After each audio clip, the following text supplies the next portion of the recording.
শবে বরাতের আমল করণীয় এবং বর্জনীয় কি? শবে বরাতের রাতে একত্রিত হয়ে রাতভর ইবাদত করা ও পরদিন রোজা রাখা কতটুকু শরীয়ত সম্মত? ভাইয়েরা আমার, শবে বরাত উপলক্ষে রাতভর একত্রিত হয়ে মসজিদে ইবাদত বন্দেগী করা কোনো হাদিস দ্বারা প্রমাণিত নয়। এবং দিনের বেলা যে রোজা, এই রোজা শবে বরাত উপলক্ষে না, এটা হলো শাবান উপলক্ষে রোজা। এই রোজা হলো আইয়াম বীজ উপলক্ষে রোজা। নবী করিম সাল্লাল্লাহু আলাইহি ওয়াসাল্লাম শাবান মাসে এমনি বেশি বেশি নফল রোজা রাখতেন, সেই হিসাবে আপনিও রাখবেন। আবার আইয়াম বীজ 13, 14, 15 রোজা রাখতেন, সেই হিসাবে রাখবেন। আপনি আল্লাহর ক্ষমা, এই রাতে আল্লাহ তাআলা বান্দাকে সাধারণ ক্ষমা ঘোষণা করেন, হিংসুক ছাড়া, মুশরিক ছাড়া। এই রাতের এই ফজিলত পাওয়ার জন্য আপনি চেষ্টা করলে সেটা ভালো, আল্লাহর কাছে ক্ষমা লাভের চেষ্টা করবেন, কিন্তু বেদাতি কোনো পন্থায় না। অনেকে বলে যে এত রাকাত নামাজ, অমুকটা অত সূরা এত রাকাতে পড়তে হবে, এগুলা মনগড়া কথাবার্তা, এগুলার কোনো ভিত্তি কোরআন হাদিসে নাই। আবার অনেকে মনে করে হালুয়া রুটি খাইতে হবে, আতশবাজি করতে হবে, আলোকসজ্জা করতে হবে। শবে বরাতকে কেন্দ্র করে যা হয় তার বেশিরভাগই বেদাত এবং ভুয়া, মনগড়া ভিত্তিহীন, এগুলার কোনো অস্তিত্ব কোরআন হাদিসে পাওয়া যায়। আল্লাহ আমাদের সবাইকে সুন্নাহ মেনে চলার তৌফিক দান করুন।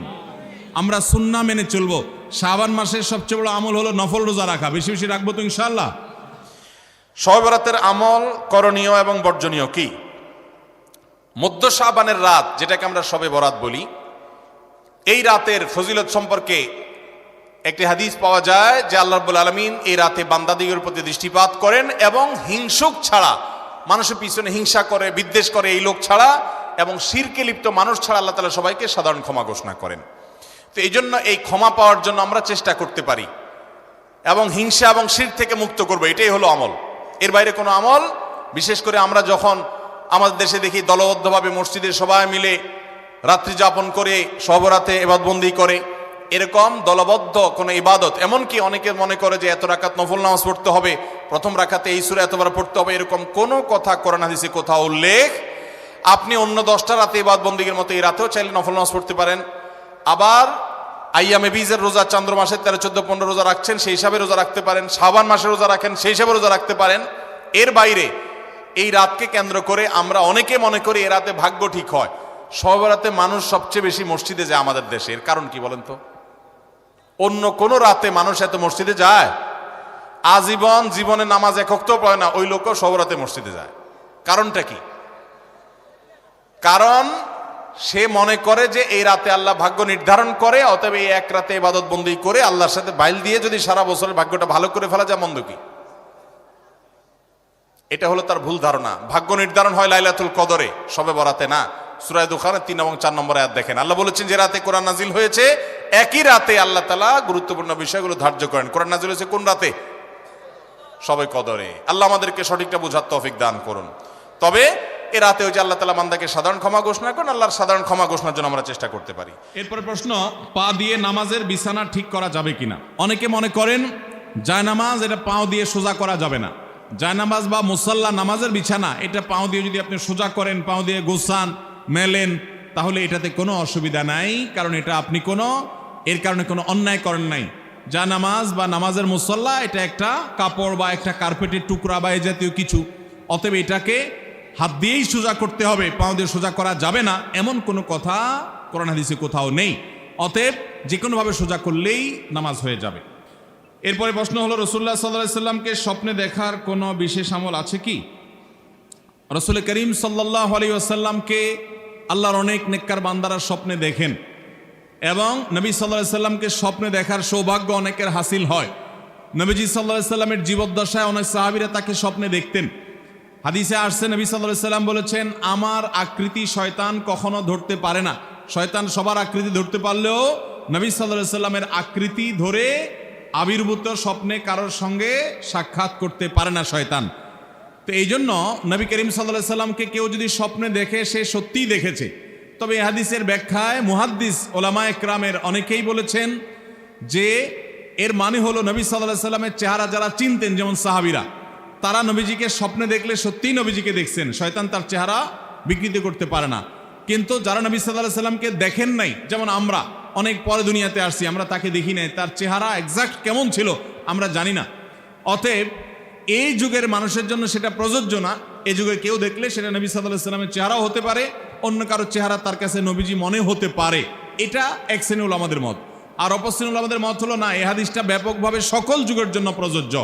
কেউ যদি স্বপ্নে নবী করিম সাল্লাল্লাহু আলাইহি সাল্লামকে দেখেছে, এটি স্বপ্নে তার মনে হয় বা কেউ তাওকে বলে দেয়, এক কথায় স্বপ্নে তিনি নিশ্চিত হয় যে তিনি নবী সাল্লাল্লাহু আলাইহি সাল্লামকে দেখেছেন, তাহলে তিনি নবী করিম সাল্লাল্লাহু আলাইহি সাল্লামকেই দেখেছেন।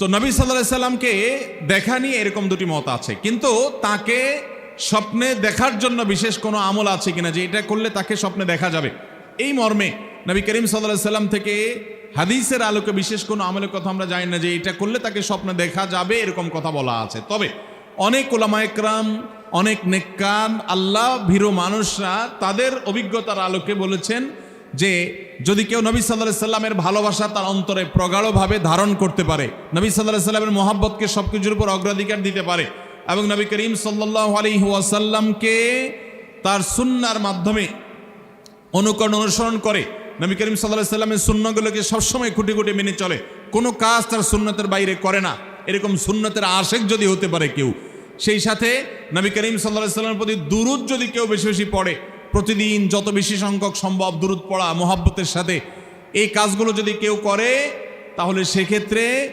আশা করা যায় যে তার সাথে নবী করিম সাল্লাল্লাহু আলাইহি সাল্লামের স্বপ্নের সাক্ষাৎ হবে। এটা অনেক উলামা ইকরাম, অনেক নেককার মুত্তাকি পরেজগার আল্লাহওয়ালারা তাদের অভিজ্ঞতার আলোকে জানিয়েছেন। এটা কোনো হাদিস বর্ণিত কোনো বিশেষ আমল না। তবে নবী করিম সাল্লাল্লাহু আলাইহি সাল্লামকে স্বপ্নে দেখলেই লোকটা জান্নাতি আর না দেখলে লোকটা জাহান্নামী, এরকম কোনো সহজ হিসাবও করার সুযোগ নেই। আমাদের কাজ হলো তাকে স্বপ্নে দেখি বা না দেখি তার সুন্নাহগুলোকে মেনে চলা, তার আদর্শ অনুসরণ করা, তাকে মহব্বত করা, এবং সেই মহব্বত হবে দুনিয়ার সকল মানুষের চাইতে বেশি। নবী সাল্লাল্লাহু আলাইহি সাল্লাম বলেছেন, লা ইউমিনু আহাদুকুম, তোমাদের কেউ ততক্ষণ পর্যন্ত ইমানদারই হতে পারবে না, হাত্তা কুনা হাব্বা ইলাইহি মিন ওয়ালাদিহি ওয়া ওয়ালিদিহি ওয়ান নাসি আজমাইন, যতক্ষণ পর্যন্ত আমি, অর্থাৎ নবী সাল্লাল্লাহু আলাইহি সাল্লাম নিজের কথা বলছেন, আমি তোমাদের বাবা মা, তোমাদের সন্তান সন্ততি, সকল পৃথিবীর মানুষের চাইতে আমি সবচেয়ে প্রিয় যদি তোমাদের কাছে না হই, তাহলে তোমাদের ইমানদার হওয়ার সুযোগই নেই। এই জন্য নবী সাল্লাল্লাহু আলাইহি সাল্লামের ভালোবাসা অন্তরের অন্তঃস্থলে আমরা গেঁথে ফেলবো ইনশাআল্লাহ। আর নবী সাল্লাল্লাহু আলাইহি সাল্লামের ভালোবাসা যেন তৈরি হয় ভেতরে, এই জন্য তার জীবনী সম্পর্কে জানবো, সিরাতের বইগুলো পড়বো। যত বেশি তার সম্পর্কে জানবেন, আপনি তার প্রতি ভক্ত, তার ভালোবাসা অন্তরে লালন করতে আপনি বাধ্য হবেন। অতএব নবীজির সম্পর্কে জানতে হবে, তার সুন্নাহকে মানতে হবে, এটা হলো মূল বিষয়। আল্লাহ আমাদের সবাইকে সেই তৌফিক দান করুন। এরপরে প্রশ্ন হলো, রোজা রেখে টিভি দেখা যাবে কিনা? রোজা রেখে টেলিভিশন দেখা যাবে কিনা ভাই? এর উত্তর হলো, টেলিভিশনে যদি খারাপ কিছু দেখেন, হারাম কিছু দেখেন, নাটক সিনেমা দেখেন যেখানে নারী পুরুষের অবাধ মিশ্রণ আছে, মিউজিক আছে, হারাম জিনিস আছে, উপাদান আছে, তাহলে সেই টেলিভিশনের সেই অনুষ্ঠান, সেই দৃশ্য, এটা রমজান মাসেও দেখা জায়েজ নাই, রোজা রেখেও দেখা জায়েজ নাই, রোজা ছাড়াও দেখা জায়েজ। যেটা রোজার বাইরে দেখা জায়েজ আছে সেটা রোজা রেখেও দেখা জায়েজ আছে, যেটার বাইরে দেখা জায়েজ নাই সেটা রোজা রেখে দেখা জায়েজ নাই, সর্বাবস্থা হারাম। অতএব রমজান মাসে যদি ওইগুলা দেখেন তাহলে গুনাহ একটু বেশি হবে, কারণ ওই যে রমজান মাসে আমল হলো হারাম থেকে বেঁচে থাকা, আর আপনি সেটা বেশি করে করলেন। এই জন্য আমরা চোখের হেফাজত করব। অনেকে আছে রমজান মাসে দিনের বেলা খাবারের রান্না বাড়ার কাজ মহিলাদের নাই, পুরুষদের অনেক ঝামেলা থাকে না, নাস্তার ঝামেলা থাকে না, তো অনেক সময় দেখা যায় আমরা অযথা টেলিভিশনে অনেক নাজায়েজ জিনিসপত্র, আজেবাজে যে বিষয়গুলো দেখে আমরা সময় নষ্ট করি। আল্লাহ আমাদেরকে হারাম থেকে বেঁচে থাকার তৌফিক দান করুন। এরপরে প্রশ্ন হলো, আমি যৌতুকের টাকা নিয়ে খেয়ে ফেলেছি, এটার সংশোধন করার কি ব্যাখ্যা দিবেন? এই ভাই যৌতুকের টাকা নিয়ে আবার খেয়ে ফেলছেন, এখন উনি সংশোধন করতে চান। আমরা আমাদের ভাইকে নসিহত করব, আপনি যৌতুকের যে টাকা নিছেন শ্বশুর বাড়ির কাছ থেকে, সে টাকা নিয়ে যে খেয়ে ফেলছেন, এখন ধীরে ধীরে আস্তে আস্তে কিস্তিতে হইলেও সেই টাকা শ্বশুর মশাইকে পরিশোধ করে দিবেন। ওইটা আপনাকে পরিশোধ করে দিতে হবে, কারণ আপনি জুলুম করেছেন, অন্যায়ভাবে নিয়েছেন, বিধায় এটা আপনি ফেরত দিবেন। আর যদি ফেরত দিতে গেলে আপনার শ্বশুর মশাই দিল থেকে সত্যি খুশি মনে বলে, ঠিক আছে তুমি মিসকিন মানুষ, খেয়ে ফেলছো, মাফ আল্লাহর হস্তে, তাহলে আপনি মিসকিন হিসাবে মাফ পাইতে পারেন, যদি সত্যি তিনি মাফ করে দেন। কিন্তু আপনি যে চাঁদাবাজি করছেন তাদের কাছ থেকে, এজন্য আল্লাহর কাছে তওবা করবেন, মাফ চাইবেন যে আল্লাহ আপনি আমাকে মাফ করে দেন। যে ভাই প্রশ্ন করেছেন, আমার তো মনে হয় তিনি সিরিয়াসলি প্রশ্নটা করেছেন, কারণ অনেকে আমরা এরকম আছি যে একসময় যৌতুক নিয়ে ফেলেছি, তখন আমার এই হুঁশ দিশ ছিল না, হালাল হারাম সম্পর্কে এতটা ধারণা ছিল না, এখন আল্লাহর ভয় এসেছে, ভেঙে ফেলেছেন, এখন দেওয়ার সামর্থ্য নাই, তাহলে সেক্ষেত্রে আপনি শ্বশুর মশাইকে বলবেন যে আব্বাজি এখন আসলে তো আমি যেটা নিয়েছিলাম এটা আমার জন্য তো জায়েজ নাই, তখন বুঝি নাই, ফেরত দিতে চাই, সুযোগ থাকলে আপনি ফেরত দিয়ে দেন। আর যদি বলা বলি করতে গেলে আরও সেটা আপনার কাছে বিব্রতকর মনে হয়, তাহলে বলা বলির দরকার নাই।